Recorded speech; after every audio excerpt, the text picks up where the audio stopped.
Hey guys, it's Paul here, and I've had an interest in quite a while in building an electric guitar from scratch. And as I studied up on that, I decided to take a baby step toward that and build one from a kit to help me understand the architecture and anatomy of a guitar. And so I chose this Les Paul design from StewMac. And I went with the curly maple top. There's a couple options. I like the look of the curly maple. And I just, in this video, I'm just going to kind of walk you through some of the highlights from my build process, share with you some of the things that I learned. This is my first experience of any kind with a guitar. I don't even play a guitar, so I learned a lot.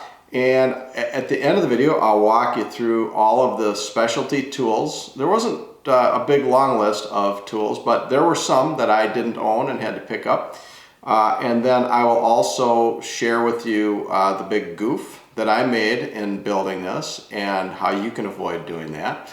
And then I will have my brother, who's a professional guitar player, I'll have him play and you can get a sense of the sound that this makes. Sounds really good to me, but since I don't actually play, I don't have much to base it on. So anyway, with that, let's get started and let me walk you through some of the highlights of the build process. The kit arrived within just 2 or 3 days after I ordered it, which was impressive. Everything was really well organized, neatly packaged, no damage whatsoever, and the veneer quality was extremely impressive, and I couldn't wait to get some finish on it. I was excited to find a template for the Les Paul mustache profile online, and I was able to easily trace that onto the headstock of the guitar, cut it out using a coping saw, and just get everything sanded nice and flush. It's one of my favorite details on the guitar. I spent a lot of time sanding the piece before finishing. I found quite a bit of glue that had oozed during the manufacturing process. It was easy to clean up with sandpaper. Then I wetted everything down with water and a damp cloth, and that helped raise the grain up, and then I sanded it flush so that the grain wouldn't raise during the finishing process. The glue up was really a cinch. The joinery was so perfect coming off the CNC from the factory that it was just really all you had to do is apply the glue in the areas where they suggested it and then slide it in place. I used Titebond 3 to give me a little extra open time, but you could pretty much use whatever PVA wood glue that you wanted. Titebond, Original, 2, 3, Elmer's, whatever. Then I used the sanding block, the curved sanding block, as a clamp pad because it formed to the curvature of the neck, and that worked really well.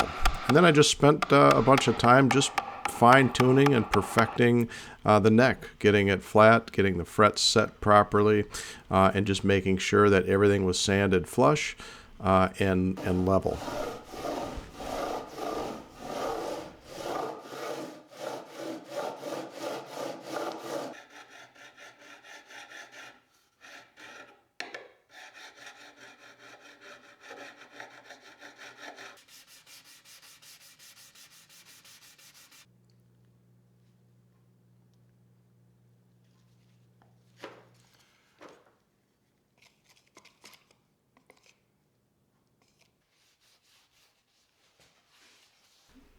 Finishing the guitar was one of the funnest aspects. I used trans tint dye, a couple different colors, because it gives you great depth of color and great coverage. And I just wiped it on the entire body using a dark brown color, including the face. I covered the entire face with a dark brown trans tint. Put a few coats on there, kind of gradually eased into the color that I wanted and built up the color.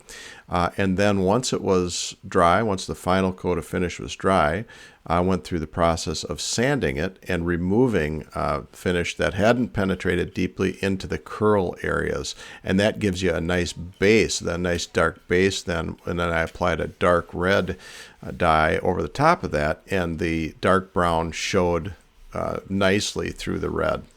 And then I used a razor blade to just clean up the binding. Any stain that had built up on the binding came off very easily with a razor. And then I put a top coat on. I used a Minwax wipe-on poly, put a few coats of that on, and then once I got the kind of buildup that I wanted, I put the top coat using the spray can application of Minwax. I do the same thing when I build furniture, particularly on tabletops and so forth, and I really like the finish I can get. Then I worked some mineral oil into the fretboard using some 4/0 steel wool. Then I just followed the instructions and installed the components. Everything went really smoothly.